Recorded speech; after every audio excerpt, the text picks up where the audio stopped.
ಮನದೊಳಗಿನ ಅದ್ಭುತ ಶಕ್ತಿ.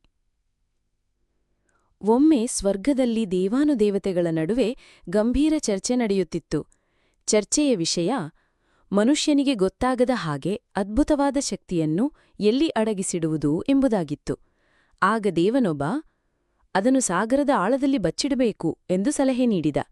ಮತ್ತೊಬ್ಬ ನುಡಿದ, ಪರ್ವತದ ಶಿಖರಗಳಲ್ಲಿ ಅಡಗಿಸಿಡಬಹುದು. ಇನ್ನೊಬ್ಬ ದೇವ, ದಟ್ಟ ಕಾಡುಗಳ ನಡುವೆ ಹುದುಗಿಸಿಟ್ಟರೆ ಹೇಗೆ ಎಂದು ಪ್ರಶ್ನಿಸಿದ. ಅಷ್ಟರಲ್ಲಿ ಬುದ್ಧಿವಂತ ದೇವನೊಬ್ಬ, ಅದ್ಭುತ ಶಕ್ತಿಯನ್ನು ಮನುಷ್ಯನ ಮನಸ್ಸಿನ ಅಂತರಾಳದಲ್ಲಿ ಹುದುಗಿಸಿಡೋಣ. ಸದಾ ಲೌಕಿಕ ವಿಚಾರದಲ್ಲಿ ಮುಳುಗಿದ ಆತನೆಂದೂ ತನ್ನೊಳಗಿನ ಶಕ್ತಿಯನ್ನು ಪರಿಗಣಿಸುವುದೇ ಇಲ್ಲ. ಯಾರೋ ಒಬ್ಬ ಚಾಣಾಕ್ಷ ಅದನ್ನ ಅರಿತು ಮಹಾತ್ಮನೆನಿಸಿಕೊಳ್ಳುತ್ತಾನೆ ಎಂದ.